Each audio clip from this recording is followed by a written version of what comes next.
बिस्मिल्लाहिर्रहमानिर्रहीम। अवल नाम अल्लाह जो ॾींदड़ ॾेह सारे ॾई न पचारे मिढ़निया मेहरबान घणो। तन तस्बी मन मणियो दिल दंबूरो जिन तंदू जे तलब जूं वहदत सुर वजन वहदहू ला शरीक लहू इहो राग रगुन से सुताई सुहन निंड इबादत जन जी। अस्सलामु अलैकुम मुंहिंजे तमामु नाज़रीन, उमेद करियां थी तव्हां सभु बिल्कुलु ठीकु हूंदव। खोड़ सारियूं दुआऊं अव्हां जे लाइ, नेक तमन्नाऊं अव्हां जे लाइ। आऊं अव्हां जी पंहिंजी मेज़बान अव्हां जे पंहिंजे प्रोग्राम सुबुह मिराण में हाज़िर आहियां। ऐं इहा दुआ ॾाढी ख़ूबसूरत हूंदी आहे त अल्लाह तबारक व तआला खां जॾहिं इंसानु पंहिंजी रहमत घुरंदो आहे ऐं इंसानु हिन जहान में उनजे ग़ैब मां मदद घुरंदो आहे ऐं इलाही सारा अहिड़ा कमकार जंहिंमें इंसानु किथे न किथे तंग थी वेंदो आहे, फासी वेंदो आहे ऐं सम्झंदो आहे त हाणे हीअ कम कोन थींदा ऐं उहे कम जॾहिं सडनली थी वेंदा आहिनि या पूरी महिनत खां पोइ थींदा आहिनि त पोइ असां इहो ज़रूरु ॼाणे वठंदा आहियूं त अल्लाह तबारक व तआला जी सां रज़ा ज़रूरु मौजूदु आहे। अल्लाह साईं जंहिं इंसान खे पंहिंजो कंदो आहे त पोइ मां सम्झां थी उनजे लाइ तमामु घणियूं आसानियूं थी वेंदियूं आहिनि। ऐं हूअं बि चयो वेंदो आहे त रब पाक 70 माण्हुनि खां वधीक चाहींदड़ हूंदो आहे। हाणे माउ ते जेकॾहिं ॻाल्हाइजे त इहो मूंखे लॻंदो आहे नंढो टॉपिक न आहे, इहो इलाही वॾो हिकिड़ो टॉपिक आहे। रिश्तो जीअं तमामु वॾो आहे, तमामु रिश्तनि मां हिकिड़ो अज़ीम रिश्तो माउ जो थिए थो। ईअं माउ जी मुहबत तमामु घणी हूंदी आहे। मूंखे हमेशह इहा ॻाल्हि चवणु सुठी लॻंदी आहे त माउ जॾहिं औलाद वञी रहियो हूंदो आहे ॿाहिरि त उहा दुआऊं पढ़ी उन ते शुकारे रही हूंदी आहे ऐं उनजे लाइ दुआगू रहंदी आहे। जॾहिं हू वञी रहियो हूंदो आहे ॿाहिरि त उनजी नज़र उन ताईं तेसीं ताईं हलंदी आहे हुन सां गॾु जेसि ताईं उनजी नज़र उनखां ओझल कोन थो थिए। त माउ जी मुहबत त बेलोस हूंदी आहे, उन जी मुहबत जो को मट न आहे, को सानी कोन आहे। ऐं माउ सां जेतिरो बि वक़्तु गुज़रंदो आहे यकीनन उहो ॾाढो वक़्तु सुठो ख़ूबसूरत वक़्तु गुज़रंदो आहे। ऐं माउ हमेशह दुआऊं ई ॾींदी आहे। गॾो गॾु जेकॾहिं पंहिंजे परवरदिगार सां इंसानु कनेक्ट थिए थो या इहो पाण ॼाणूं था त रब पाक वरी 70 माण्हुनि खां वधीक प्यारु कंदड़ आहे। कॾहिं कॾहिं ईअं महसूसु थींदो आहे त तमामु घणी जेकॾहिं मुश्किलूं आहिनि त शायदि असांखे जेको आहे सो उन टेस्ट में रखियो वियो आहे। पर अल्लाह तबारक व तआला चवे थो त मां पंहिंजे माननि खे पंहिंजे बंदनि खे उनजी आज़माइश खां वधीक कोन आज़माईंदो आहियां। सो जेके बि तकलीफ़ूं आहिनि ऐं जेके बि मुश्किल जेकॾहिं उहा सिचुएशन आहे, टाइम आहे त उहा जल्दी गुज़री वेंदी। अल्लाह साईं खां इंसानु मदद घुरंदो रहे ऐं तवकल उनजो माना तवकल रब जी ज़ात ते न हूंदी त पोइ कंहिं ते हूंदी। इंसानु जेकॾहिं अल्लाह साईं ते भरोसो करे थो त पोइ तमामु कम आसान ज़रूरु थी वेंदा आहिनि। नाज़रीन, अॼु काफ़ी सारियूं ॻाल्हियूं मूंसां करणियूं आहिनि। अॼु जे प्रोग्राम में काफ़ी सारियूं ॻाल्हियूं पाण कंदासीं ऐं सुबुह मिराण प्रोग्राम में मूंखे ख़बर आहे त हर यूथ मेंबर जे लाइ बि हिकिड़ो प्लेटफॉर्म हूंदो आहे। ऐं सुठी ॻाल्हि इहा हूंदी आहे त असांजी ओवरऑल जेका बि टीम आहे उनजी कोशिशि इहा हूंदी आहे त असां यूथ मेंबर्स खे बि हिते स्पेस ॾेई सघूं ऐं उन्हनि सां ॻाल्हियूं करे सघूं उन्हनि जी फील्ड जे हिसाब सां। ऐं थोरो घणो एक्सपीरियंस ज़रूरु हूंदो आहे, पंहिंजी स्टडी ऐं गॾो गॾु जेको बि वर्क हली रहियो हूंदो आहे, जेको कमु हली रहियो हूंदो आहे उनजे हवाले सां ॻाल्हि ॿोल जॾहिं थींदी आहे त हिकिड़ी हिन प्रोग्राम जे थ्रू बि हिकिड़ो कॉन्फिडेंस मिलंदो आहे। ऐं अव्हां जॾहिं कुझु वेही कंहिं स्क्रीन ते ॻाल्हाईंदा आहियो त पोइ 4-5 माण्हू अव्हांखे जॾहिं ॾिसंदा आहिनि अव्हांखे कॉमेंट्स ॾेई रहिया हूंदा आहिनि ऐं अव्हांखे सुठो हिकिड़ो उनजो रिज़ल्ट मिलंदो आहे त अव्हां जी जेका एनर्जी आहे उहा वधीक बूस्ट थींदी आहे ऐं अव्हां कुझु सुठो ज़रूरु करणु चाहींदा आहियो। मूंसां जेको बि कनेक्ट थींदो आहे, किथे बि कोई बि यूथ मेंबर मूंखे मिलंदो आहे ऐं चवंदो आहे त मूंखे अव्हांजे प्रोग्राम में अपीयर थियणो आहे त मां हमेशह चवंदी आहियां मोस्ट वेलकम। ऐं मां जेसीं ताईं बि हिन प्रोग्राम में मौजूदु आहियां मां चाहींदसि त जेको बि जंहिंजो बि सुठो टैलेंट आहे, जेको सुठो कमु करे रहियो आहे उनखे असां हिते स्पेस ॾियूं त जीअं अव्हां पंहिंजूं ॻाल्हियूं करे सघो, अव्हां पंहिंजो एक्सपीरियंस असां सां शेयर करे सघो।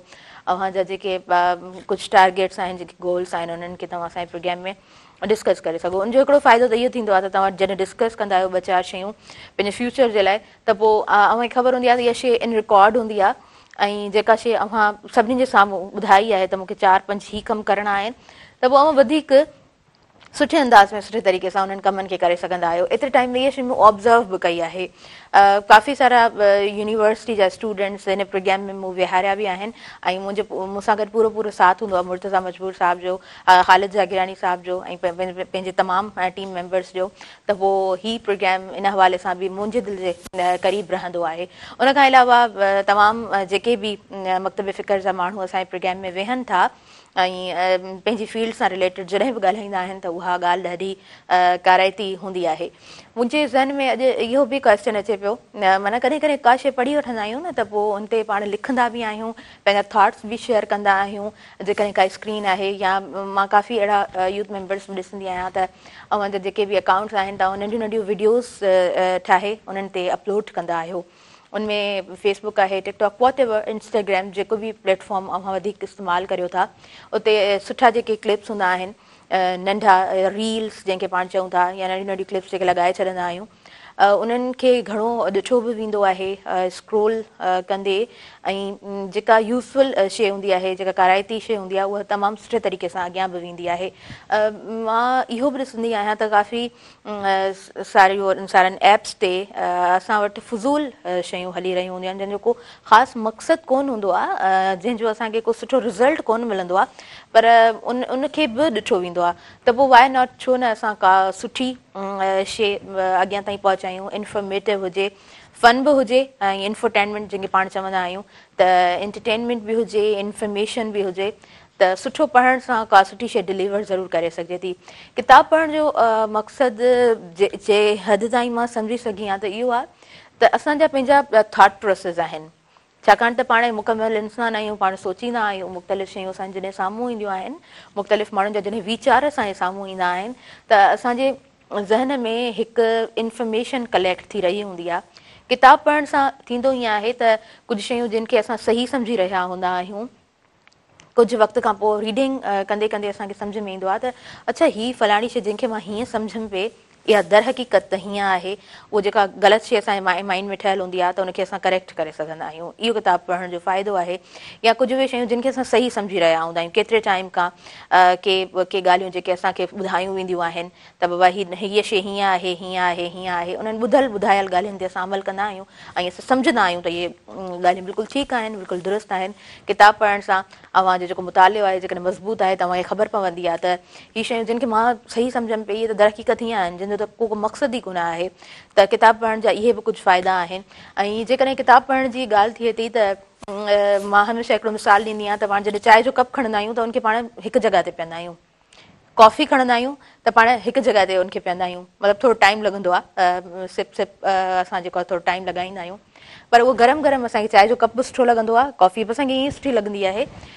किताबु जेकॾहिं खणिजे थो ऐं उनखे फ्रॉम द फर्स्ट पेज, पहिरें पेज खां वठी आख़िर ताईं जेकॾहिं पढ़ूं था त उहो बि उहो ई तासीर उनजो हूंदो आहे न, उहो मज़ो ॾेई रहियो हूंदो आहे। अव्हां जॾहिं पढ़ंदा आहियो स्टार्टिंग खां वठी आख़िर ताईं त उनजो मक़सदु तव्हांखे सम्झ में ईंदो आहे ऐं अव्हांखे सुठी इंफॉर्मेशन मिली रही हूंदी आहे। किताबु पढ़ण जो सुठो फ़ाइदो इहो बि आहे त जॾहिं अव्हां कुझु सुठो पढ़ंदा आहियो, अव्हांजो मुतालो सुठो हूंदो आहे त किथे जॾहिं असां वेहूं था कंहिं बि कचहरीअ में ऐं साम्हूं खां जेकॾहिं असांखां को सुठो घण पढ़ियो माण्हू मौजूदु आहे त उनजी ॻाल्हि असांखे सम्झ में ईंदी आहे, ख़बर पवंदी आहे त कहिड़ी जॻह ते असांखे ॻाल्हाइणो आहे, कहिड़ी जॻह ते असांखे चुप रहणो आहे। हिकिड़ो मिसाल मां अव्हांखे ज़रूरु ॾियणु चाहींदमि त असां वटि पाण जॾहिं बि मोबाइल फ़ोन यूज़ कंदा आहियूं, अगेन मोबाइल जी ॻाल्हि थिए पई, छाकाणि त हीअ मोबाइल फ़ोन पाण घणो इस्तेमालु कंदा आहियूं। हीअ असांजी लाइब्रेरी बि आहे, असांजे लाइ एंटरटेनमेंट बि इहो आहे। मोबाइल फ़ोन असांजे लाइ इंस्टीट्यूट बि बणिजी वियो आहे, जेकॾहिं तव्हां सही अंदाज़ में हुनखे खणो त असांजे लाइ मोबाइल फ़ोन घणो कुझु आहे, त पाण सभु इस्तेमालु बि घणो करे रहिया हूंदा आहियूं। सो हिकिड़ो फ़ोटो तव्हां सभिनीनि जे नज़र मां ज़रूरु गुज़रियो हूंदो त जंहिंजो मुतालियो सुठो हूंदो आहे, जंहिंजे ज़हन में सुठी इंफॉर्मेशन हूंदी आहे, उहो माण्हू घटि ॻाल्हाईंदो आहे। पर जेको बिल्कुलु बि मुतालियो उनजो कोन आहे, पढ़े कोन थो, त उन वटि हिकिड़ो पंहिंजो थॉट प्रोसेस जेको हूंदो आहे उहो ॾाढो रफ हूंदो आहे। उहो माण्हू ॾाढो जल्दी ॻाल्हाईंदो ऐं फज़ूल ॻाल्हाईंदो, तमामु घणो ॻाल्हाईंदो, घणनि जे विच में वेही करे तमामु घणो वॾो ॻणाइण जी कोशिशि कंदो, जॾहिं त जेको पढ़ण जी कोशिशि कंदो आहे, जंहिंजो मुतालियो कुझु कलेक्ट हू कंदो आहे, का इंफॉर्मेशन पाण वटि कलेक्ट कंदो आहे, गॾु कंदो आहे, त हू ॻाल्हाइण खां गुरेज़ कंदो आहे। ऐं जॾहिं बि ॻाल्हाईंदो आहे उहो इंसानु त नॉर्मल ॻाल्हाईंदो, टू द पॉइंट ॻाल्हाईंदो, ऐं इंफॉर्मेटिव ॻाल्हाईंदो ऐं जॾहिं ॻाल्हाईंदो त हुनजी ॻाल्हि सम्झ में ईंदी त किताब पढ़ण जा कुझु इहे फ़ाइदा मां सम्झां थी त ज़रूरु आहिनि। मूं इहो बि बहस मुबाहिसे में ॿुधो आहे त असां वटि जेको आहे सो हाणे पेपर वर्क आराम आराम सां घटिजंदो वञे पियो, छाकाणि त पाण वटि लैपटॉप पंहिंजा मोबाइल फ़ोन्स उते ई पाण टाइपिंग सभु करे रहिया हूंदा आहियूं त हीअ किताब पढ़णु पाण वटि रखणु इहो आराम आराम सां इलाही घटिजे पियो। पर ईअं कोन आहे, ईअं कॾहिं थी बि कोन थो सघे। दुनिया जेतिरी बि अॻियां वधे पने जो कमु कॾहिं ख़तमु कोन थींदो, लिखत मां नथी सम्झां त कॾहिं ख़तमु थींदी। सो हीअ जेको पढ़णु ऐं पढ़ाइण वारो अमल आहे इहो हमेशह मूंखे ख़ूबसूरत लॻंदो आहे ऐं आउं ॼाणा थी तव्हां सभिनीनि खे बि इहो अमल बेहदि ख़ूबसूरत लॻंदो हूंदो। नाज़रीन, पंहिंजे प्रोग्राम जी तरफ़ अॻियां वधां पई ऐं हमेशह जीअं इहो चवंदसि त हीउ प्रोग्राम अव्हांजो ई आहे, अव्हांजे ई करे असां हिते मौजूदु हूंदा आहियूं हिन स्क्रीन ते। जॾहिं अव्हां प्रोग्राम खे ॾिसंदा आहियो, शामिलु थींदा आहियो त यकीननि महसूसु थींदो आहे त असांजे प्रोग्राम खे अव्हां ॾिसी रहिया हूंदा आहियो। मां नथी ॼाणा त हिन स्टूडियो में जॾहिं मां वेठी आहियां ऐं मुंहिंजी टीम मौजूदु आहे, मूंखे न आहे ख़बर त केतिरा माण्हू हिन वक़्तु ॾिसी रहिया आहिनि, पर आई न्यू इट त तव्हां हिन प्रोग्राम खे ॾिसंदा आहियो, अव्हां सुठे तरीक़े सां रिस्पॉन्स बि कंदा आहियो। एंड यस, पाण जेको बि थोरो घणो पढ़ूं था त उहा उन हिसाब सां ई ॻाल्हि ॿोल कई वेंदी आहे। मां ॼाणा थी त अव्हां वधीक इंफॉर्मेशन रखो था, वधीक ॼाणो था ऐं कुझु बि जेकॾहिं अव्हांखे डिस्कस करिणो आहे त मुंहिंजे प्रोग्राम में अव्हां शामिलु थी सघो था। मोस्ट वेलकम, तव्हांखे मां वेलकम चवण जे लाइ हिते मौजूदु आहियां। हिन वक़्तु टाइम थी वियो आहे नंढड़ी साही जो, मां साही जी तरफ़ वधंदसि ऐं वरी वापसि अची कंटिन्यू कयूं था अव्हांजो पंहिंजो प्रोग्राम सुबुह महिराण।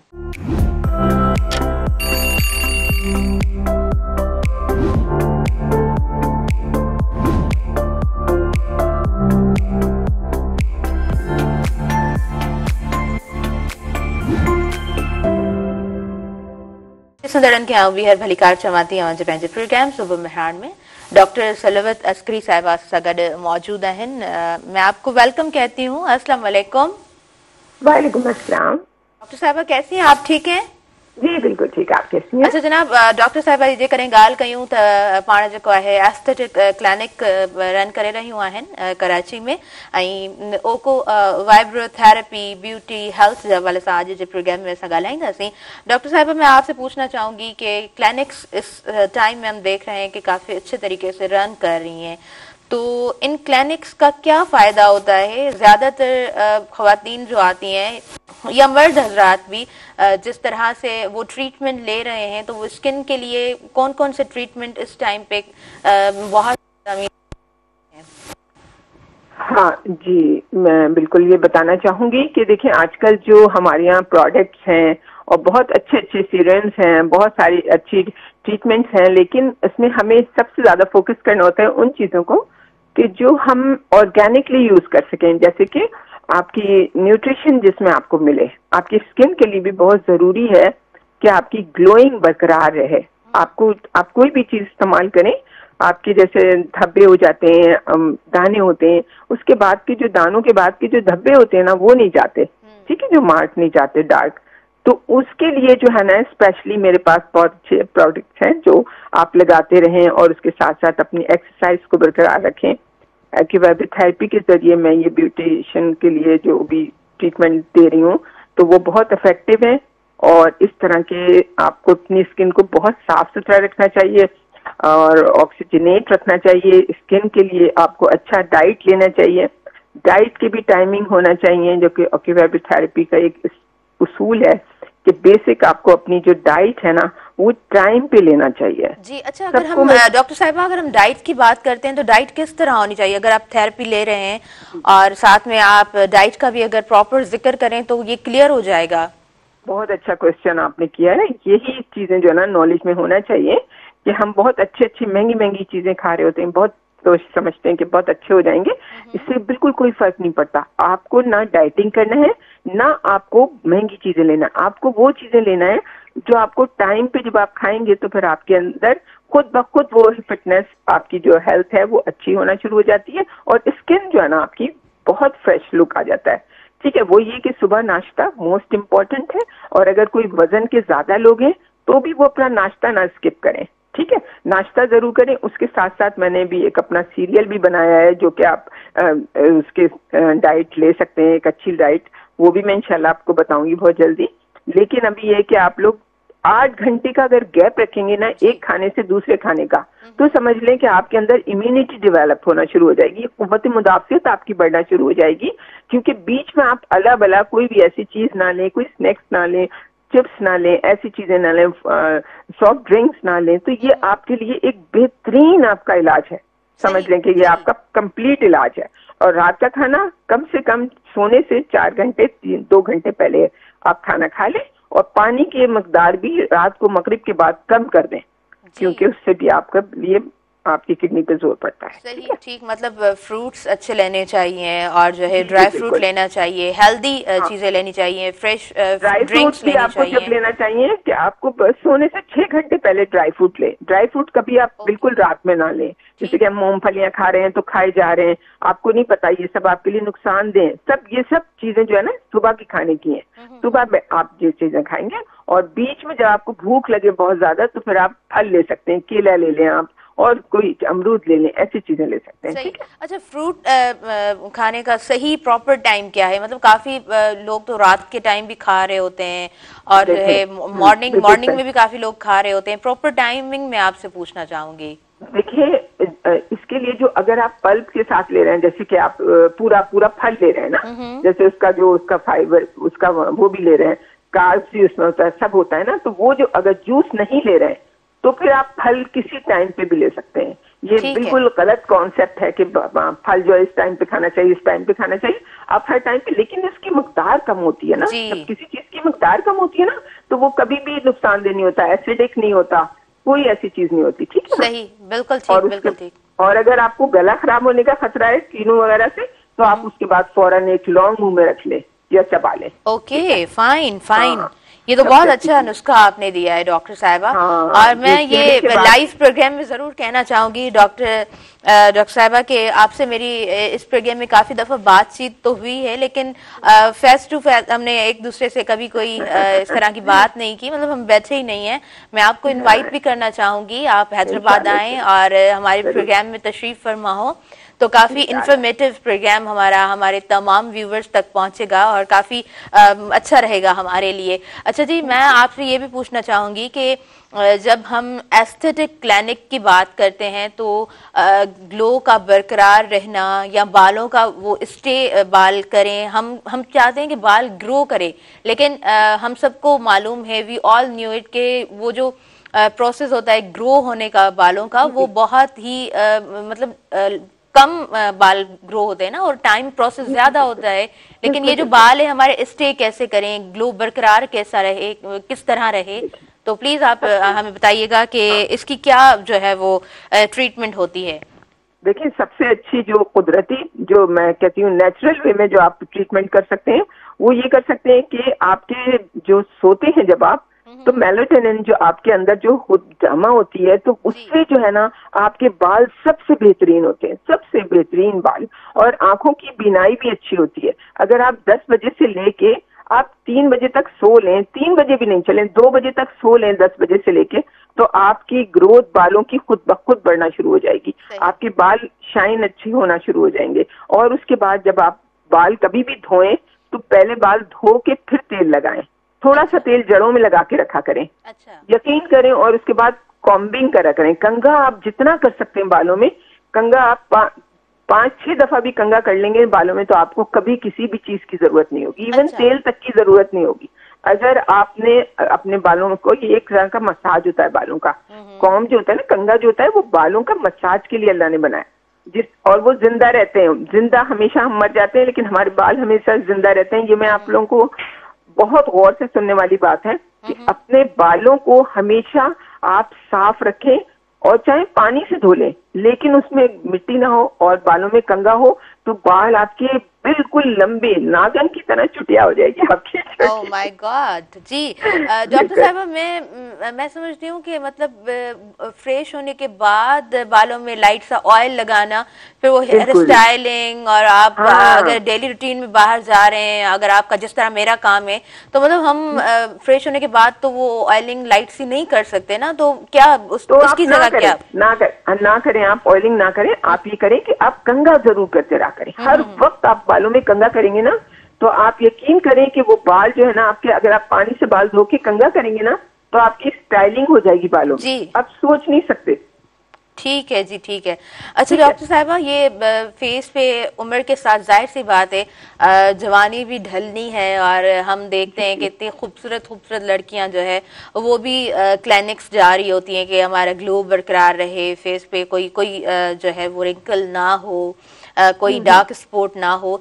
झुर्रियां जब बन जाती हैं तो उनका क्या प्रोसेस होता है? मतलब जाहिर सी बात है वो इस एज में तो नहीं होता, लेकिन एक एज आती है 45 और 50s जी वाली, जी जी। तो क्या ट्रीटमेंट देखिए होता है आपके यहाँ? देखिए, एक तो सबसे बड़ी गलती जो है ना वो मुझे ना मर्दों की है कि वो अच्छा। झुर्रियां बना देते हैं ये कह कह के कि तुम्हारे स्किन खराब हो रही है, तुम्हारे जी। बाल खराब हो रहे हैं, तो वो मजीद बढ़ जाती हैं, पता है। और अगर वो कहे नहीं हमें तो कुछ नजर नहीं आ रहा, तुम तो बहुत क्यूट लग रही हो, तो यकीन करें कि वो झुर्रियां भी जो आ रही होती है वो तो गायब हो जाती हैं।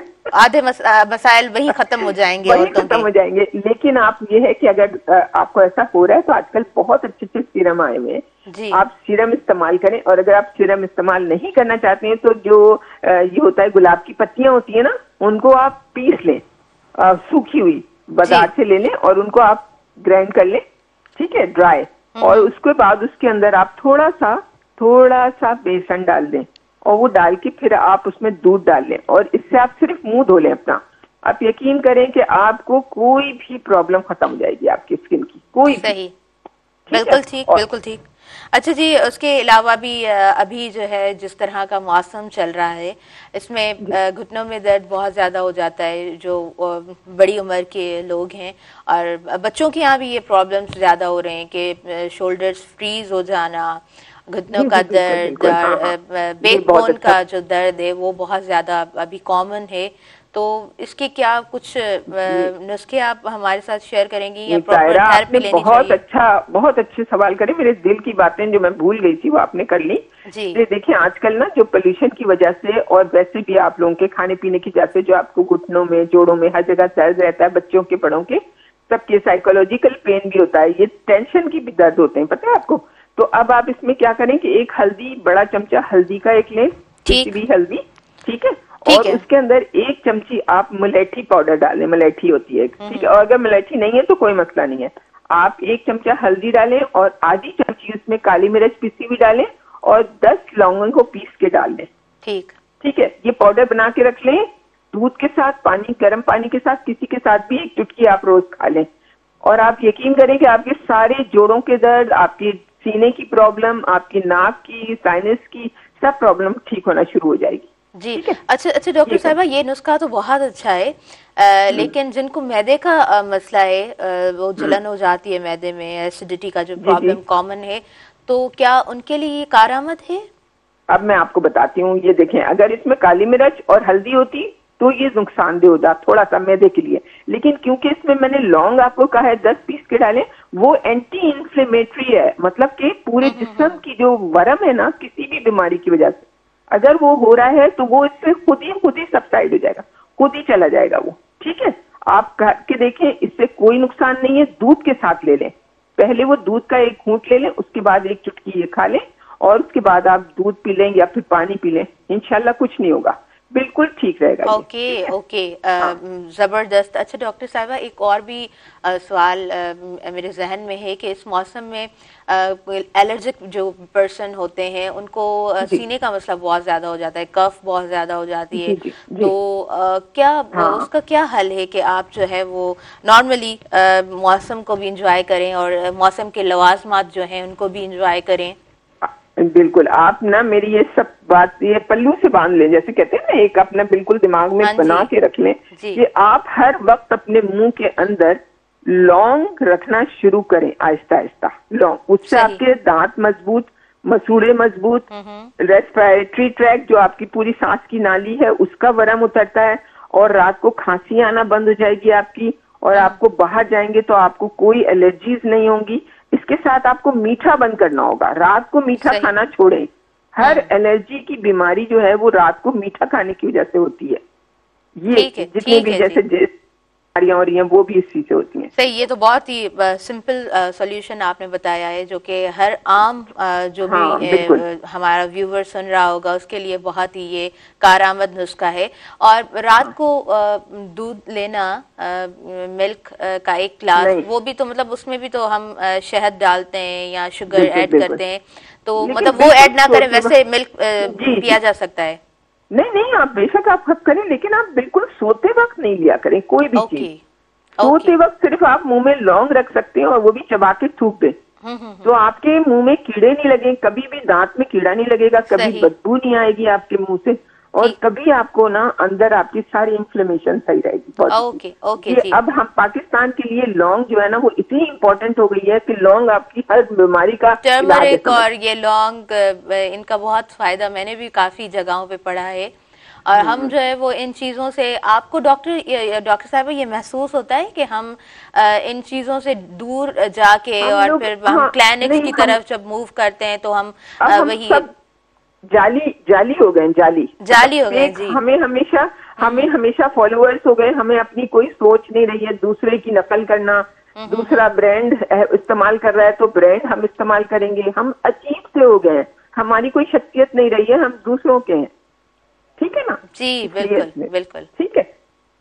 ओके जी। डॉक्टर साहिबा, आपकी जो फैमिली है, मुझे खालिद भाई पीछे बैठे हुए हैं तो वो मुझे बता रहे हैं कि आप यहाँ, आपके यहाँ जो है वो सारे जो भी फैमिली मेंबर्स हैं दे आर राइटर्स, बहुत अच्छा लिखते भी हैं, और आप जो है वो ट्यूशन्स भी फ्री में बच्चों को दे रहे होते हैं और स्कूलिंग पढ़ाते हैं बच्चों को। तो ये सारा जो प्रोसेस है, जाहिर सी बात है आप by profession you are doctor, आप अपनी क्लिनिक को भी टाइम दे रही होती हैं, अपने प्रोफेशन को, जाहिर सी बात है कॉम्प्रोमाइज तो जीरो कॉम्प्रोमाइज होता है ना प्रोफेशन में, तो इन सब चीजों के लिए आप कैसे टाइम निकाल रही होती हैं? अच्छा ताहिरा, बहुत अच्छा सवाल, तुम्हारे सवाल बहुत प्यारे हैं माशाल्लाह। अच्छा मैं ये बताऊं कि मैंने ये अपना एम बनाया है, मैं एम्बिशियस हूँ सिर्फ इस चीज के लिए कि इंसान दुनिया में आया है अपने इम्तिहान के लिए। बिल्कुल। तो इम्तिहान में पूरा उतरने के लिए अल्लाह ने सबसे ज्यादा कहा है जिहाद करो। ठीक है, जिहाद का मतलब ये नहीं होता कि आप जाके जंग करना शुरू कर दें कहीं भी। आप अपने अल्लाह के लिए आप अच्छे अच्छे काम करें। तो मैंने ये काम चूज किया है कि मैं अब सिर्फ अपनी जिंदगी में अपने आप को देखने के बाद मैं दुनिया में सिर्फ उस इंसान का ख्याल करूंगी जिसका कोई नहीं है। तो बस अब मैं इसीलिए पढ़ाना बहुत जरूरी है। हमारे मुल्क में तालीम, ये नहीं कह सकते हम लोग कि हमारी गवर्नमेंट हमें फ्री तालीम नहीं देती, सब ने इंटर तक हमारे यहाँ फ्री तालीम है, लेकिन हम लोग उसको तालीम नहीं समझते। हम लोग प्राइवेट में जो हराम के पैसे खा खा के लोग अब हॉस्पिटल वो खोल रहे हैं, स्कूल खोल रहे हैं, उनके पास जाते हैं। ये हमारी कोताही है, हम लोगों ने अपने आप को तबाह करा हुआ है। तो ये चीज मैं चाह रही हूँ कि मैं ऐसा काम करूँ कि कहीं से भी मैं किसी की मदद कर सकूँ। बस ये मेरी जिंदगी है, मेरे बच्चों की भी यही जिंदगी है। ये तो इंस्पिरेशन भी है ना तमाम सुनने वालों के लिए, ऑब्वियसली मेरे साथ, मेरे सब टीम मेंबर्स के लिए। आपने बहुत खूबसूरत अपनी लाइफ का जो एक्सपीरियंस है वो हमारे साथ शेयर किया है। अच्छा डॉक्टर साहिबा, जाहिर सी बात है हम एक रूटीन में जब चल रहे होते हैं और हमारे तमाम काम जो हमें खुद ही सरंजाम देने होते हैं, उसके बाद फैमिली मेंबर्स का जो साथ है वो बहुत ज्यादा मैटर करता है। तो आपकी फैमिली का साथ, आपके साथ कैसे आपका साथ रहा है उनके साथ? देखिए असल में बात ये होती है कि बच्चों को ना हम समझते हैं कि बच्चों को पैसा दे दो या उनकी ख्वाहिशात पूरी कर दो तो वो बहुत अच्छा है। मैंने कभी भी बच्चों की ख्वाहिशात को तरजीह नहीं दी, मैंने बच्चों को टाइम की तरजीह दी कि मैं किसी भी तरह से ना मैं थोड़ा सा टाइम दे दूं अच्छी बातों का। तो वो बातें जब आप बच्चे को उस उम्र में बताते हैं ना, जब वो पिक करते हैं हर चीज बहुत इजीली, तो उस वक्त से जब आप अच्छे बुरे की तमीज बताते रहते हैं ना बच्चे को हर वक्त, तो फिर बच्चा जो है ना वो उसी वक्त उसके जीन में रस बस जाती है वो चीज। बिल्कुल जीन जो है ना वो आपकी सिर्फ बचपन में पहली क्लास से लेके आपकी मतलब पहली क्लास में वो सब कुछ समझ जाता है। आप उस बच्चे को सिखाना शुरू करेंगे तो फिर वही है, वजह है कि मैं बड़ी आराम से टैगल कर लेती हूँ अपनी पूरी फैमिली को। और हस्बैंड जो है मेरे, वो भी बहुत ज्यादा चैरिटेबल काम में बहुत शौकीन है। उन्होंने कभी नहीं अपने लिए कमाया, कभी नहीं कमाया, ना अपने बच्चों के लिए। उन्होंने कहा कि बस बेटा, अल्लाह ताला जो है ना तुम्हें उस वक्त वो देगा जब तुम सब कुछ किसी को दे दोगे, तुम देखना, तुम समझते हो कि तुम बेकार हो।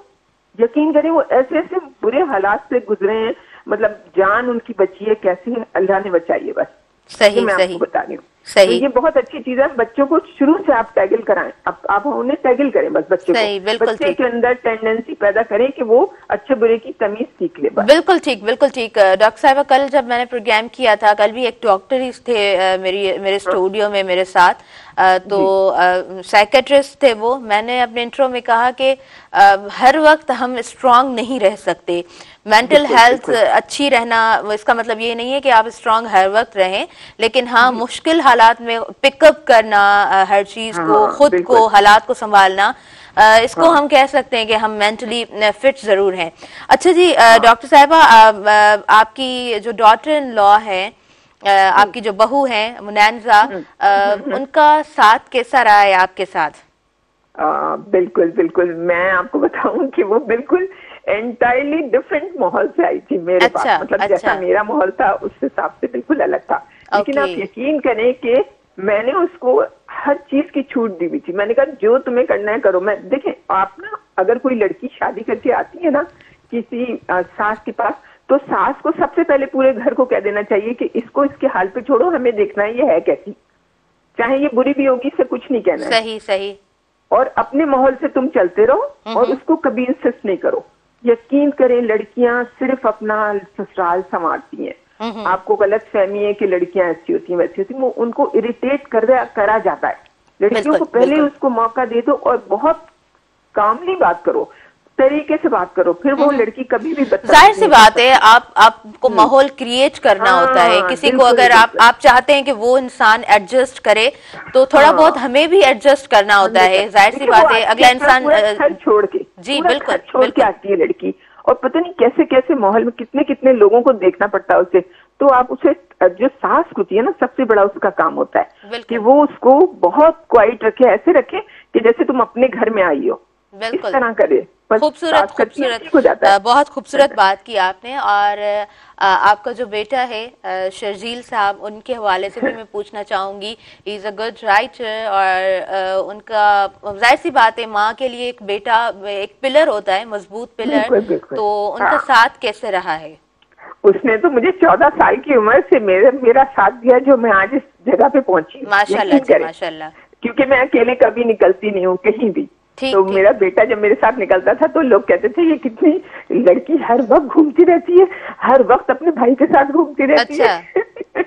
तो वो उस वक्त से मेरा साथ देता है। और वो क्योंकि मैं प्रेस क्लब में होती थी, मेरा वहीं पे ही क्लिनिक थी, सब कुछ वहीं था, तो प्रेस क्लब की वजह से मेरे बच्चे को माशाल्लाह से बहुत ज्यादा कॉन्फिडेंस आया है। क्योंकि जाहिर है सहाफत के साथ रहना, सहाफियों के साथ हर वक्त उनके सामने बातचीत करना, तो वो एक अलग ही लेवल के इंसान बन चुके हैं माशाल्लाह। माशाल्लाह जी, माशाल्लाह, जबरदस्त जबरदस्त। तो आपसे भी मुलाकात कराएंगे जरूर इंशाल्लाह। मैं हैदराबाद भी आऊंगी इंशाल्लाह आपके प्रोग्राम में।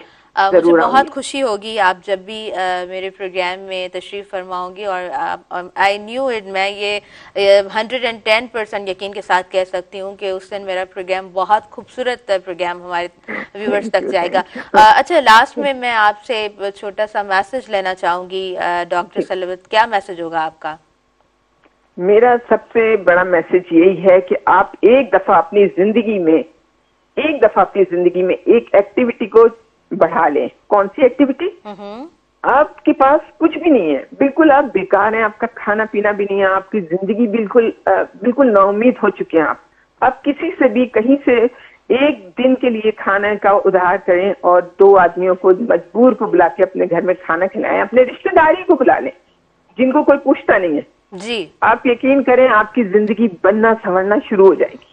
आप सिर्फ लोगों से बात सिर्फ कर लिया करें जाके, सही मजबूर रिश्तेदार के पास जाके उसकी सिर्फ आहा सुन लिया करें आप। सही, यकीन करें आपकी जिंदगी खुल जाएगी बिल्कुल उस दिन से आप।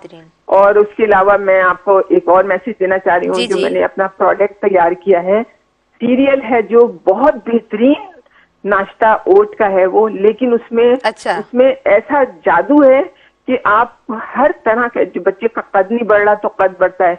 बहुत सारे लोगों के साथ ये प्रॉब्लम है कि जो कतरा कतरा बहता रहता है ना, यूरिन पास होता रहता है अक्सर लोगों के, तो वो उससे खुद ब खुद ठीक हो रहा है माशाल्लाह। और टांगे उठना बैठना, लोगों की गर्दनों की प्रॉब्लम, कमर की प्रॉब्लम, बाइकों पे जाते हैं उनकी प्रॉब्लम सब सॉल्व हो रही है माशाल्लाह।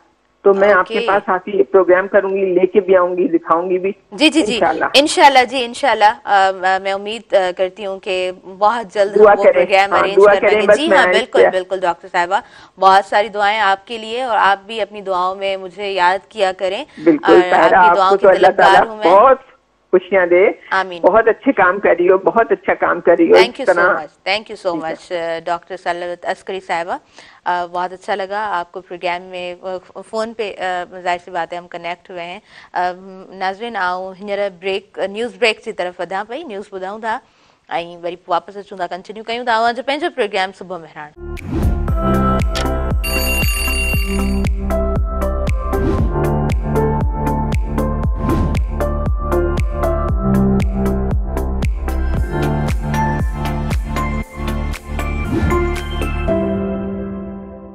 नाज़रीन, तमाम ॾिसंदड़ जेके भी इन वक्त प्रोग्राम ॾिसो पिया, सभिनीनि खे भलीकार चऊं था सुबह मेहरान प्रोग्राम में। असां पंहिंजे प्रोग्राम में उन्हनि तमाम स्टूडेंट्स के, तमाम नौजवाननि खे यादि कंदा आहियूं जेके पंहिंजी पंहिंजी फील्ड में ॾाढो सुठो तरीक़े सां कमु करे रहिया हूंदा आहिनि, ऐं जेकॾहिं हू कुझु सुठो करण जी कोशिशि कंदा आहिनि त सुबह मेहरान प्रोग्राम उन्हनि खे हमेशह यादि कंदो आहे। ऐं क़ाइदे आज़म यूनिवर्सिटी, क़ाइदे अवाम यूनिवर्सिटी नवाबशाह में जेका मौजूदु आहे, उतां जे स्टूडेंट शुएब अली धारेजो खे ज़रूरु हिन प्रोग्राम में यादि कंदसि, जंहिं सोलर इलेक्ट्रिक चार्ज साइकिल तयारु कई आहे ऐं सोलर ते हलंदड़ साइकिल जंहिंजी वीडियो हिन वक़्तु मुंहिंजे प्रोग्राम में गॾोगॾु हली रही आहे। तव्हां ॾिसंदव तव्हांखे तमामु घणी सुठी लॻंदी, जेको बाआसानी उनखे रन करे पियो ऐं उहा साइकिल उन पाण तयारु कई आहे, जॾहिं त इन तरह जी साइकिल असां पहिरीं किथे बि कोन ॾिठी आहे। सो शुएब अली धारेजो जो ही जेको कमु आहे, तमामु सुठो कमु, जंहिं जो यकीनन पूरो जो पूरो क्रेडिट शुएब अली धारेजो खे वञे थो। अव्हां गॾोगॾु हिन वीडियो खे मुंहिंजे प्रोग्राम में ॾिसी रहिया हूंदव, ऐं यकीनन जंहिं बि फील्ड में असां जिथे बि कमु करे रहिया हूंदा आहियूं उते जेकॾहिं को बि क्रिएटिव कमु आहे त उहो तमामु ॾिसंदड़नि खे सुठो लॻंदो आहे, तमामु माण्हुनि खे सुठो लॻंदो आहे। हिन टाइम जी सुठी ॻाल्हि इहा आहे त मीडिया सां गॾोगॾु सोशल मीडिया जेको आहे सो उहा ॾाढी एक्टिव हूंदी आहे, त नंढियूं नंढियूं जेके क्लिप्स आहिनि ऐं जेको बि सुठे तरीक़े सां कमु कंदा आहियो त उहे क्लिप्स जॾहिं वायरल थींदियूं आहिनि त यकीनन इहा हिकिड़ी सुठी ॻाल्हि आहे उन इंसान जे लाइ जेको इन तरह जो को बि क्रिएटिव कमु करे थो।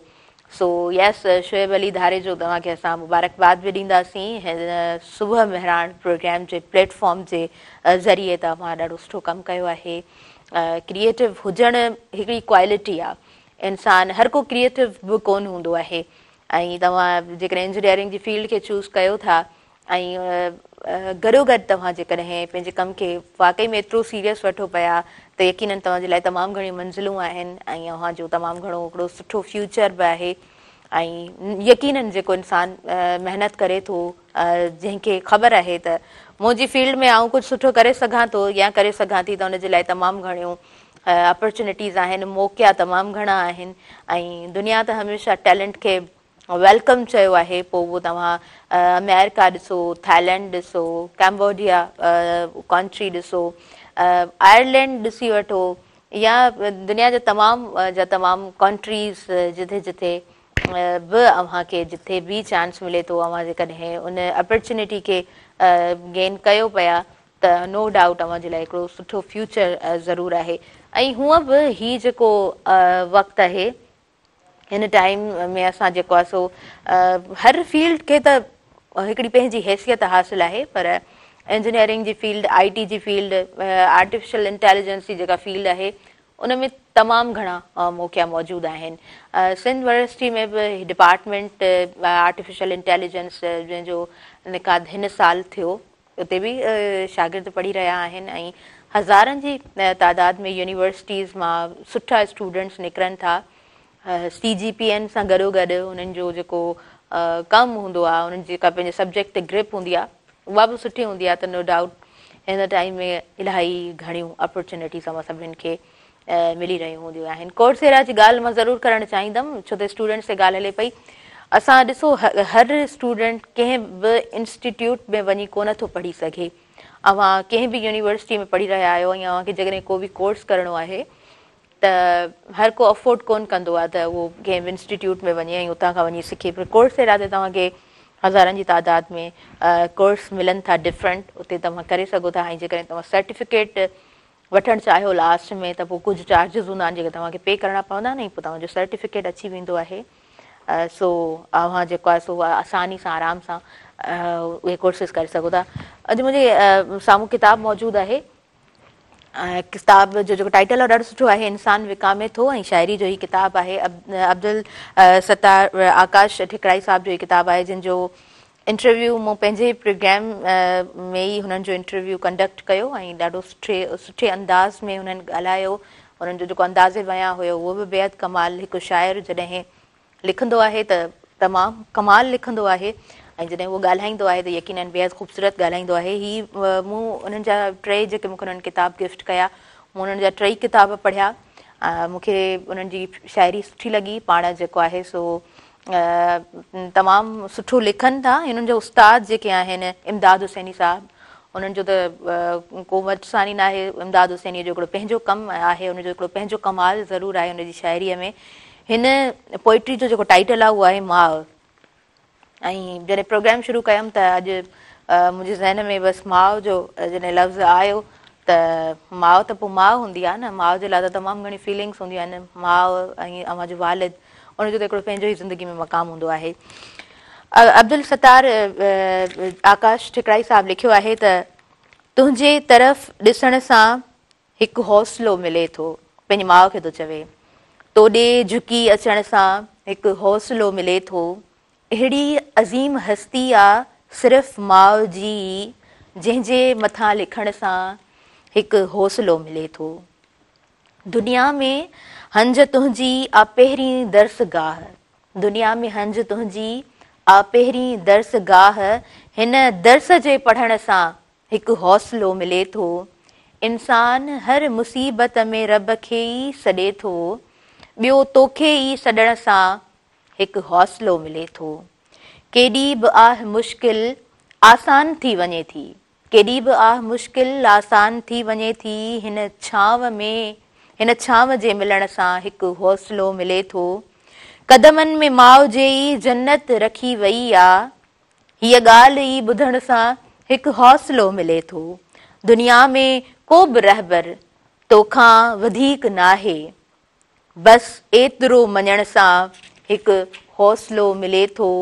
मैदान जंग में या जीवन जी कश्मकश में तुंहिंजी दुआ वठण सां हिकु हौसलो मिले थो। रब पाक खां दुआ मां हर रोज़ थो घुरां, पर तुंहिंजे हथां घुरण सां हिकु हौसलो मिले थो।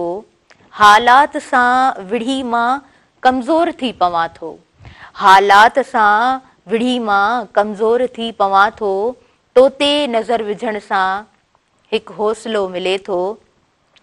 जंहिंखां जुदा अमड़ थी उनखां वञी पुछी ॾिस, हिकु माउ जे हुजण सां हिकु हौसलो मिले थो।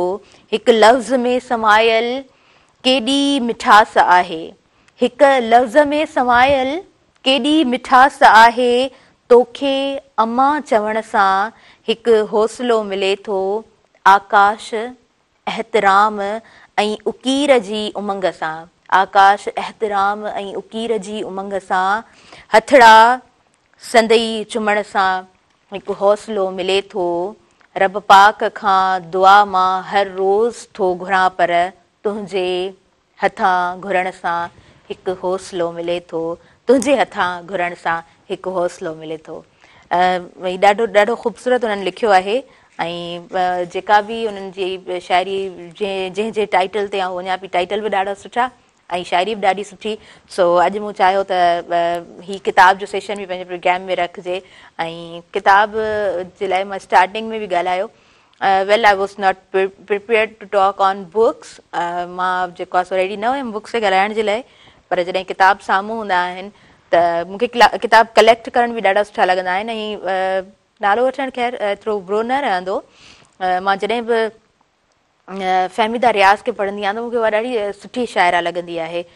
उनखां अलावा तमामु घणी शाइरा ॾाढी सुठो लिखनि थियूं जिन तमामु घणो सुठो कमु कयो आहे, पर मूंखे फ़हमीदा रियाज़ ॾाढी सुठी लॻंदी आहे, उनखे मां सुठो पढ़ंदी आहियां। ऐं सिंधी जेके बि तमामु असांजा शाइर आहिनि, इमदाद हुसैनी मूंखे पर्सनली ॾाढो सुठो शाइर लॻंदो आहे, त उनखे मां पढ़ंदी आहियां।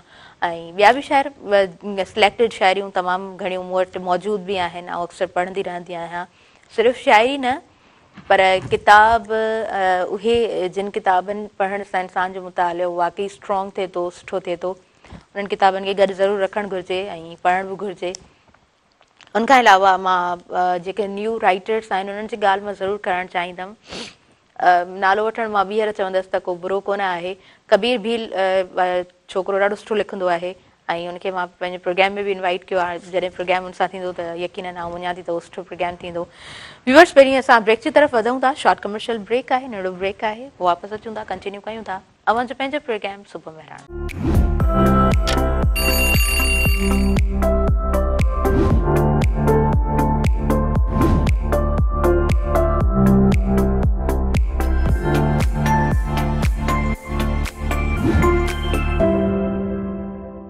नाज़रीन, सभिनी ॾिसंदड़नि खे आउं ॿीहर भलीकार चवां थी सुबुह महिराणा प्रोग्राम में। ऐं स्क्रीन ते हिकु नंबर हले पियो, तव्हां डायल करे सघो था ऐं प्रोग्राम में शामिलु थी सघो था। का बि ॻाल्हि तव्हां पंहिंजी शेयर करे सघो था।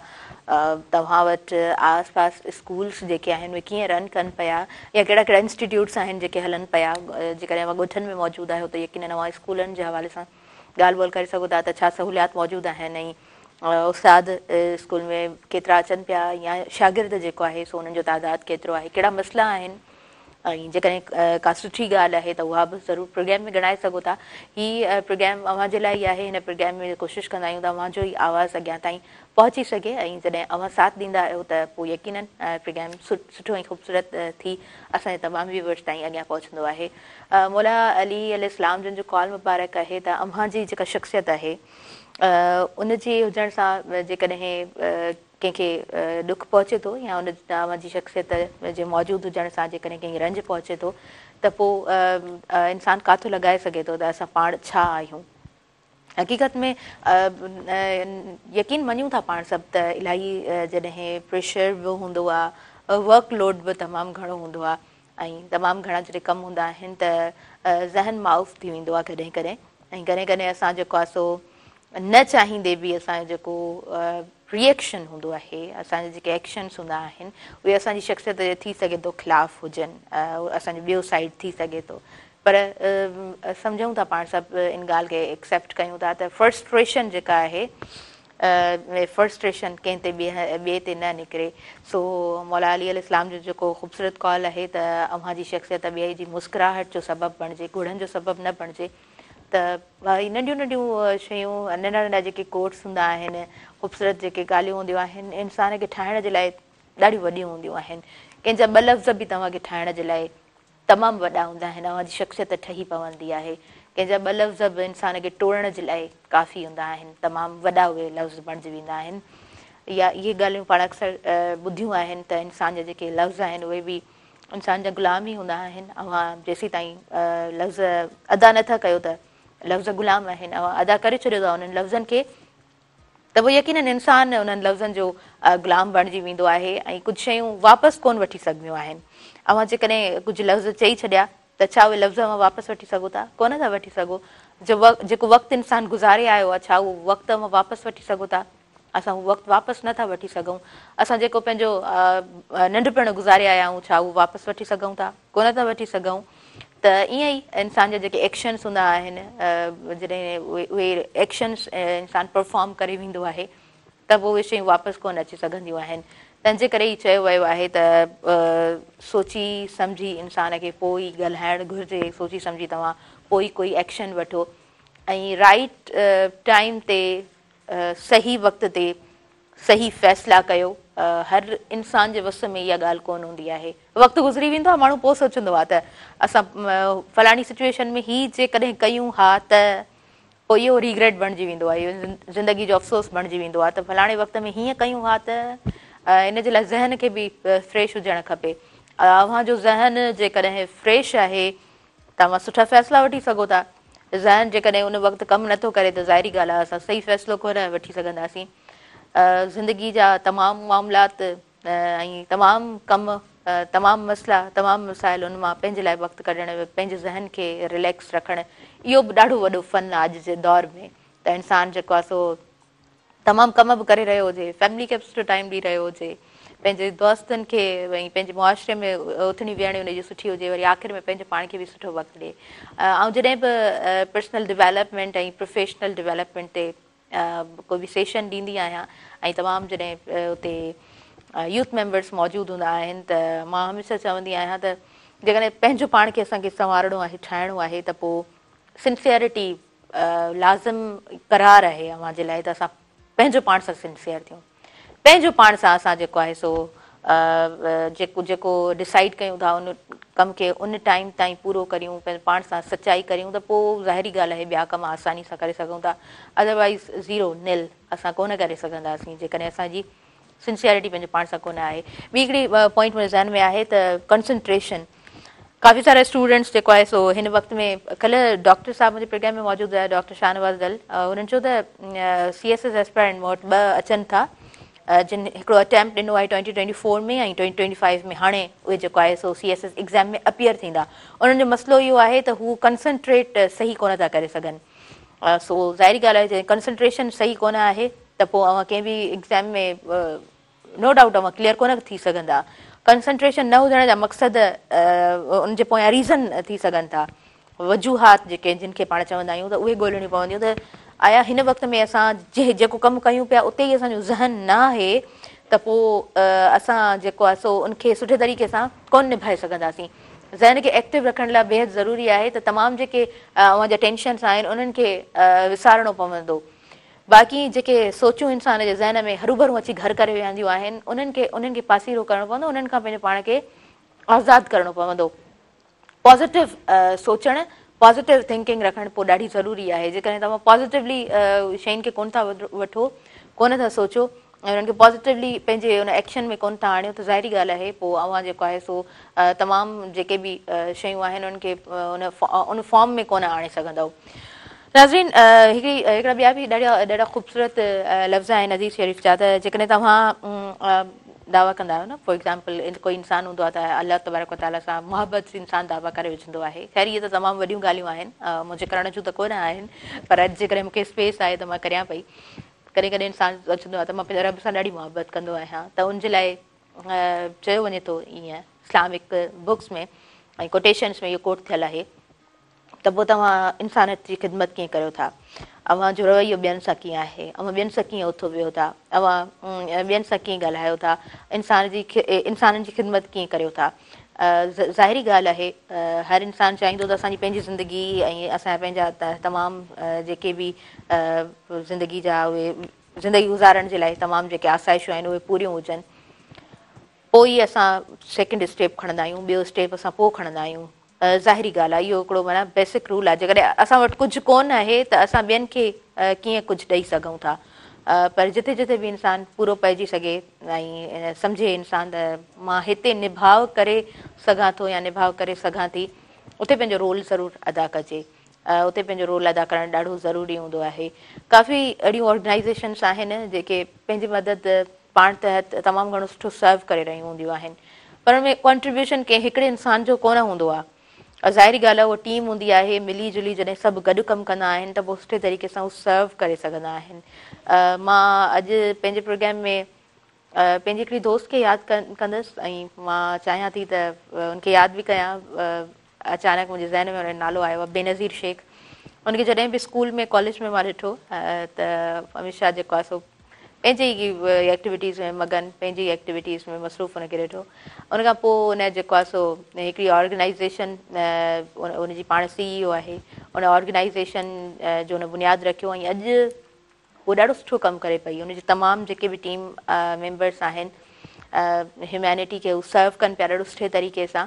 ऐं बेनज़ीर अॼु अचानक प्रोग्राम में जेको आहे सो मूंखे स्पेस मिलियो आहे, ॻाल्हाईंदे ॻाल्हाईंदे मूंखे तूं यादि आई आहीं त मां तोखे बि प्रोग्राम में यादि करियां पई। ॾाढो सुठो कमु करियो पियूं ऐं उनजा जेके स्कूल्स आहिनि ॾाढा सुठा हलनि पिया।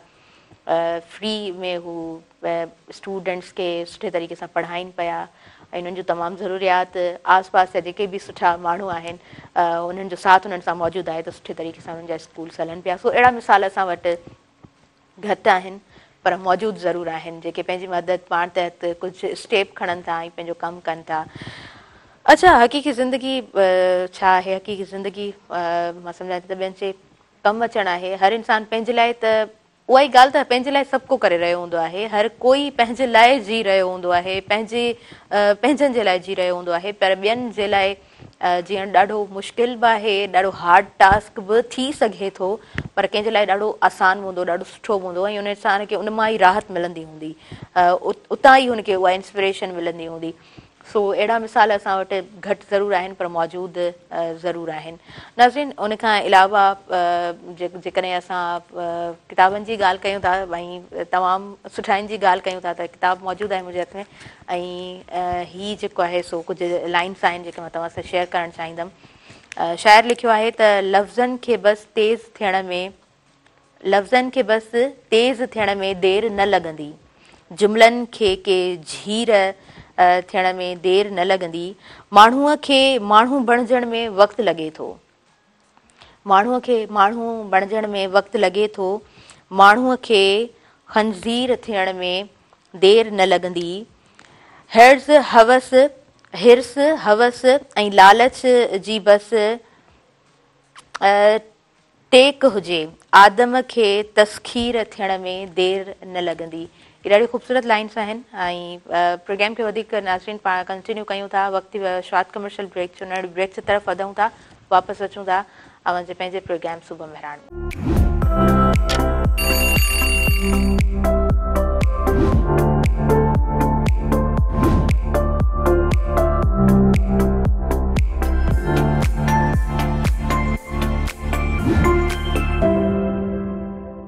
नाज़रीन, सभिनी ॾिसंदड़नि खे आउं ॿीहर भली कार चवां थी अवां जे पंहिंजे प्रोग्राम सुबुह मेहरान में। ऐं चयो वेंदो आहे त लर्न, अनलर्न ऐं रीलर्न। लर्न पढ़णु, अनलर्न उहे शयूं जेके स्टार्टिंग में उहो प्रोग्राम में ॻाल्हि कई न त जॾहिं किताबु पढ़ंदा आहियूं न त कुझु ख़्यालात असां सम्झंदा आहियूं त ही कॉन्सेप्ट सही आहिनि, पर जेके कॉन्सेप्ट पढ़ण सां ख़बर पवंदी आहे त हीअ कॉन्सेप्ट सही कोन आहिनि, दर हक़ीक़त हीअ ॻाल्हि हिन तरह आहे त अनलर्न कयो, उन्हनि शयुनि खे विसारे छॾियो, पढ़ो जेके कॉन्सेप्ट असांजे लाइ असांजे ज़हन में ठहियल आहिनि उहे सही कोन आहिनि, उन्हनि खे दरगुज़र करे छॾियो। रीलर्न ऐं ॿीहर जेको आहे सो नयुनि शयुनि खे तस्लीम कयो, सिखो, बार बार सिखो। इहे 3 बेसिक रूल्स आहिनि जेकॾहिं अव्हां ज़िंदगी में कुझु सिखणु चाहियो था त पढ़ो ऐं उन्हनि शयुनि खे विसारियो जेके ग़लति कॉन्सेप्ट्स आहिनि, जेके असांखे हथ ठोकियूं ॻाल्हियूं आहिनि, जेके असांजे ज़हननि में घर करे वियूं आहिनि, जेके असांखे सेखारियूं वियूं आहिनि, शुरू खां असांखे ॿुधायूं वियूं आहिनि, उन्हनि खे विसारे छॾियो। उन्हनि जो को कॉन्सेप्ट न आहे, उन्हनि जी का वैल्यू न आहे, उन्हनि जी का हैसियत कोन आहे, पर उहे नयूं शयूं ज़रूरु तस्लीम कयो जिन जी दर हक़ीक़त उहा हैसियत आहे। मुहज़िब क़ौमूं जेके हूंदियूं आहिनि, सुधरियल जेके क़ौमूं हूंदियूं आहिनि, तरक़ी याफ़्ता जेके क़ौमूं हूंदियूं आहिनि, उन्हनि हमेशह पंहिंजनि नौजवाननि खे स्ट्रॉन्ग कयो, उन्हनि हमेशह तालीम ते फोकस्ड उहे रहिया, उन्हनि तालीम खे पंहिंजो हथियार बणायो ऐं दुनिया में उन्हनि इहो साबित करे ॾेखारियो त असां मुहज़िब क़ौमूं आहियूं, असां पढ़ियल क़ौमूं आहियूं ऐं असां अॻियां वधंदड़ क़ौमूं आहियूं। असां वटि घणाई मिसाल मौजूदु आहिनि जिन क़ौमुनि जो हिन वक़्तु नालो आहे, जिन मुल्कनि जो हिन वक़्तु नालो आहे ऐं लॉ एंड ऑर्डर जॾहिं उन जी ॻाल्हि थिए थी त उते तमामु कानून मज़बूत आहिनि, पर कानून ते अमल कराईंदड़ तमामु मज़बूत उते मौजूदु आहिनि। सीट ते जेको माण्हू वेठो आहे उहो उन सीट जो हक़ु अदा करे थो, जेके कानून ठहियल आहिनि उन्हनि ते अमल करायो वञे थो, तॾहिं ई उहे क़ौमूं तरक़ी कनि थियूं। एजुकेशन जॾहिं तालीम जी ॻाल्हि थिए थी त सिर्फ़ु लफ़्ज़ी अंदाज़ ताईं, लफ़्ज़ी बयाननि ताईं उहे ॻाल्हियूं महदूदु न आहिनि। जेकॾहिं स्कूल में कमु करिणो आहे त बाक़ाइदा कमु थींदो, उन्हनि पाड़ुनि ते कमु करिणो आहे त उहो बाक़ाइदे कमु थिए थो ऐं उन खां पोइ यकीनन हिकिड़े पुरएतमाद सां उहे क़ौमूं उथनि थियूं जीअनि थियूं ऐं दुनिया में उन्हनि शाहकार क़ौम जो हिकिड़ो मिसाल ॾिनो आहे ऐं उहे शाहकार क़ौमूं दुनिया में शाहकार क़ौमूं रहियूं आहिनि। उन्हनि जा रोड रस्ता बहितरीनु, उन्हनि जो जेकॾहिं ट्रांसपोर्ट सिस्टम ॾिसिजे थो त उहो बहितरीनु, सॼो इंफ्रास्ट्रक्चर जेकॾहिं ॾिसिजे थो त उहो तमामु बहितरीनु, उन्हनि जो इदारा तमामु बहितरीनु, हर माण्हू जंहिं बि जॻह ते मौजूदु आहे उहो पंहिंजे कम खे जंहिं अंदाज़ में करे थो उहो कमु करण जो अंदाज़ तमामु बहितरीनु ऐं जेका शइ उन्हनि जी अॻियां ताईं पहुचे थी उहा तमामु बहितरीनु, त उहे क़ौमूं यकीनन तारीफ़ जे क़ाबिल ज़रूरु आहिनि। ऐं रेस्पॉन्सिबल थियणु कंहिं बि हुकूमत या कंहिं स्टेट जी ॻाल्हि कोन आहे। यकीनन रेस्पॉन्सिबल जेकॾहिं स्टेट आहे त पोइ निज़ाम सुठो ज़रूरु थी सघे थो, पर रेस्पॉन्सिबल इंसान खे पाण बि थियणो आहे। मां हिकु पर्सन सां जॾहिं मुंहिंजी ॻाल्हि ॿोल थी ऐं उनजो जॾहिं थाईलैंड वञणु थियो त उन चयो त रोड ते जेको आहे सो हिकिड़ी जॻह ते पथर पंहिंजी जॻह खां हटियल हुयो, यानी उनखे थोरी मरम्मत जी ज़रूरत हुई उन जॻह खे। त हिकिड़ो नंढड़ी आई, उहा साइकिलिंग करे पई ऐं उन जेको आहे सो हिकिड़ो नंबर डायल कयो ऐं कॉल कई, जल्दी सां हिकिड़ी गाॾी आई उते, उन ऑब्ज़र्व कयो एतिरे टाइम में त उहा गाॾी बि आई, उते उहा मरम्मत बि थी, उहा जॻह सही बि थी ऐं नंढड़ी उते मौजूदु हुई। उतां खां पोइ वरी उहा वई। हाणे उतां जे ॿार खे बि ख़बर आहे त माना असां जेको आहे सो जेकॾहिं का शइ टुटल भॻल आहे ऐं हिते मां ॾिसां पई त मूंखे फलाणी जॻह ते कॉल करणी आहे ऐं उनखां पोइ जेको आहे सो हेतिरा माण्हू ईंदा उनखे ठीकु कंदा ऐं वरी पोइ इहा असांजी रिस्पॉन्सिबिलिटी आहे त पोइ असांखे वञिणो आहे। असां वटि वरी इतफ़ाक़ सां जेका सुठी शइ हूंदी आहे न, चइनि ॾींहंनि खां पोइ उहा सुठी शइ बि नज़र कोन ईंदी आहे। उनखे कोई पटे वेंदो, को खणी वेंदो, केरु उनखे खपाए छॾंदो, ॿ पैसा उनखे मिलंदा। त असांजो सिस्टम टोटली डिफरेंट आहे। रिस्पॉन्सिबल जेकॾहिं पंहिंजी ज़िंदगी में इंसानु आहे त पोइ उहो ज़ाहिरी ॻाल्हि आहे पंहिंजे उन कंहिं न कंहिं मक़सद ताईं ज़रूरु पहुचे थो ऐं पंहिंजो उन मक़सद खे ज़रूरु हासिलु करे थो। त ऑनरशिप जी जेका क्वालिटी आहे उहा घटि माण्हुनि में हूंदी आहे। सिर्फ़ु पंहिंजनि खे ऑन न करणु, पर पंहिंजे आस पास जे माण्हुनि खे बि कुझु माण्हू ऑन ज़रूरु कंदा आहिनि। असांखे ख़बर कोन हूंदी आहे, हाणे माना कंहिंखे सुठो वॻो पहिरियल आहे, को सुठा उनखे शूज़ पातल आहिनि, सैंडल्स पातल आहिनि, सुठी उनखे वॉच पातल आहे, उनजी बज़ाहिर उनजी पर्सनैलिटी A to Z असां ॾिसूं पिया ॾाढी बहितरीनु, ॾाढी ज़बरदस्त उनजी पर्सनैलिटी आहे, पर असां काथो नथा लॻाए सघूं त उहो इंसानु जेको आहे सो वाक़ई में को रिच पर्सन आहे या उनजी जेका इनकम आहे उहा ॾाढी सुठी आहे, ज़िंदगी त पंहिंजी जेको आहे सो शाहकार अंदाज़ में गुज़ारे पियो। अखि जो धोखो हर इंसान खे थी वेंदो आहे, हक़ीक़ी ज़िंदगी जी कंहिंजी बि ख़बर कोन हूंदी आहे। त चवंदा आहिनि न हीअ जेको बुक आहे सिर्फ़ु हिन कवर मां असां नथा ॼाणे सघूं त हीअ बुक ॾाढो ख़ूबसूरत आहे, पढ़ण सां अंदरां ख़बर पवंदी। त कंहिं बि इंसान खे हिकु नज़र ॾिसी असां उनजे लाइ नथा चई सघूं त हीअ माण्हू हीअं आहे या हीअ माण्हू हीअं कोन आहे। जेसिताईं उन सां वक़्तु नथो गुज़रे, उन जे बारे में उनखे ख़बर कोन थी पवे, तेसीं ताईं उन इंसान जी ख़बर नाहे पवंदी त हीअ इंसानु छा आहे। सो कंहिंखे बि जज करण खां पहिरीं इहो इंसान खे ज़रूरु सोचणु घुरिजे त आया हिन जूं कहिड़ियूं तकलीफ़ूं हूंदियूं, कहिड़ा हिन जा मसइला हूंदा हिन इंसान जा, जंहिं कंडीशन में आहे उहो हिन कंडीशन में कीअं आहे।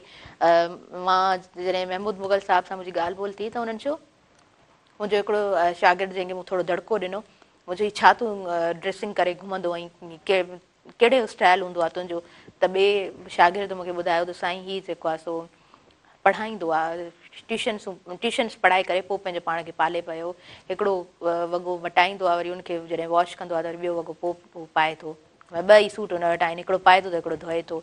त पोइ महमूद मुग़ल साहिबु पाण चवनि पिया त मुंहिंजी अखियुनि में ॻोढ़ा अची विया। त यस, असां कंहिंजी उन सुठी पर्सनैलिटी मां अंदाज़ो नथा लॻाए सघूं त हीअ इंसानु केरु आहे, कीअं आहे हिन जी ज़िंदगी, या उन जंहिंजो हुलियो जेकॾहिं बिगड़ियल लॻे थो त असां अंदाज़ो नथा लॻाए सघूं त बाबा हीअ कहिड़ी कंडीशन्स मां गुज़रे पियो। तंहिंजे करे जज करण वारी जेका इंसान जी आदत हूंदी आहे न, हिनखे थोरो माण्हू पासे ते रखे ऐं थोरो जेकॾहिं पोलाइट थी करे इंसानियत जी उन नज़र सां ॾिसे त सुठे तरीक़े सां अॻिले माण्हू खे डील करे सघे थो। रेस्पेक्ट हर इंसान जी घुरिज हूंदी आहे। जेकॾहिं तव्हांजी ऑफिस में हिकिड़ो पियोन अचे पियो, उनजी बि उहा ई रेस्पेक्ट आहे, जेकॾहिं ऑफिसर उते मौजूदु आहे उनजी बि उहा ई रेस्पेक्ट आहे। कम मुख़्तलिफ़ थी सघनि था, इंसान खे इज़त उनजे लिबास जे करे या उनजे स्टेटस जे करे असां वटि ॾिनी वेंदी आहे, दर हक़ीक़त हीअं कोन हूंदो आहे। इज़त हर को डिज़र्व कंदो आहे, उनजे कपिड़नि मां, उनजी पर्सनैलिटी मां इंसान खे जज नथा करे सघूं। अॼु जॾहिं जेकॾहिं टाइम आहे त पोइ आउं हिकिड़ी पोइट्री पढ़णु चाहींदमि। ऐं हीउ जेको आहे सो हिकिड़ो ईअं सम्झो त हिकिड़ो कंहिं नौजवान जे लाइ, कंहिं नौजवान जे तरफ़ खां इनखे ख़त चई सघूं था या एप्रिसिएशन चई सघूं था। ही किताबु अगेन उहो ई अब्दुल सत्तार आकाश टिकराई साहिब जो ई किताबु आहे। ऐं हिन जो टाइटल आहे हिकु नौजवान जो अज़म। धरतीअ सां कयल वाइदो पारण मां घुरां थो, अॼु देस लाइ आवाज़ उथारण मां घुरां थो। हिन सिंध संदी सूंह जी तासीर वठण लाइ गोरख जी हिल ते वक़्तु गुज़ारण मां घुरां थो। पंहिंजनि जी लॻल बाहि विसामे न विसामे, पंहिंजनि जी लॻल बाहि विसामे न विसामे, धारियनि जी लॻल बाहि खे ठारण मां घुरां थो। हिकु शाहूकार सिंध जो माण्हू ग़रीब आहे, हिकु शाहूकार सिंध जो माण्हू ग़रीब आहे। गुरबत जो पुछण तिन खां ई कारण मां घुरां थो। ठटे ऐं सिजावल जे जियापे जे करे ई दरियाह खे समुंड ताईं गुज़ारण मां घुरां थो। हीअ ॾाढियूं ॿ सुठियूं लाइन्स आहिनि। ठटे ऐं सिजावल जे जियापे जे करे ई दरियाह खे समुंड ताईं गुज़ारण मां घुरां थो। क़ौमुनि में तरक़ी बि सुजाॻीअ सां अचे थी, क़ौमुनि में तरक़ी बि सुजाॻीअ सां अचे थी। हिकु जोश नओं जज़्बो उथारण मां घुरां थो। तालीम असांजी खे तवजा थी खपे अॼु, तालीम असांजी खे तवजा थी खपे अॼु। तालीमी सिरिश्ते खे सुधारण मां घुरां थो। आकाश लिखी गीत सुतल क़ौम खे हाणे, आकाश लिखी गीत सुतल क़ौम खे हाणे। धरतीअ जी हिफ़ाज़त जे लाइ उथारण मां घुरां थो, धरतीअ जी हिफ़ाज़त जे लाइ उथारण मां घुरां थो। ऐं हीअ हिकु नौजवान जो अज़म आहे, ॿिए नौजवान जे लाइ बि, पंहिंजे लाइ बि। ऐं ॾाढो ई ख़ूबसूरत इन जो टाइटल, ख़ूबसूरत लफ़्ज़ ऐं जेको लिखण जो अंदाज़ आहे बेहद ख़ूबसूरत। ओवरऑल मां पहिरीं बि ॻाल्हि कई त टई किताब जेके आहिनि उहे मूंखे ॾाढा सुठा लॻा। मूं टई किताब पढ़िया। ऐं इंसान जे ख़्यालात जो जेकॾहिं को एविडेंस आहे त उहो उनजो किताबु ज़रूरु थी सघे थो। अव्हांजा लफ़्ज़ कोरे कागज़ ते जॾहिं उहे अचनि था, कंहिंजे साम्हूं अचनि था, त पोइ पूरे इंसान खे जेकॾहिं उनखे ॾिसणो आहे त पोइ उनजा जेके लफ़्ज़ आहिनि, उनजा जेके ख़्यालात आहिनि, उनजा जेके तसवुरात आहिनि, उहे उनमें ज़रूरु क़ैद हूंदा आहिनि। सो लिखण जी जेका क्वालिटी आहे ॾाढी ख़ूबसूरत आहे। ऐं जेको आहे सो हींअर तव्हां खां इजाज़त वठंदमि। नाज़रीन, वक़्त जूं घड़ियूं मूंखे बिल्कुलु बि इजाज़त कोन पियूं ॾियनि। अॼु इलाही सुठो मूंखे टाइम मिलियो, खोड़ सारियूं ॻाल्हियूं अव्हां सां हिन मंच ते कयूंसीं। इनशाअल्लाह सुभाणे गॾु आहियूं। सुभाणे फ्राइडे आहे, जुमे जो ॾिहाड़ो आहे, प्रोग्राम कंडक्ट कंदासीं, अव्हां सां साथ हूंदो। ऐं वरी पोइ ॿिए हफ़्ते पाण जो साथ गॾु आहे। हींअर मूंखे ॾींदव इजाज़त, मुंहिंजी इंटायर टीम खे इजाज़त ॾींदव, पंहिंजी दुआउनि में भरपूर रखंदव यादि। अव्हांजी दुआउनि जी तलबगार, अव्हांजी पंहिंजी मेज़बान ताहिरा जो। अल्लाह निगहबान।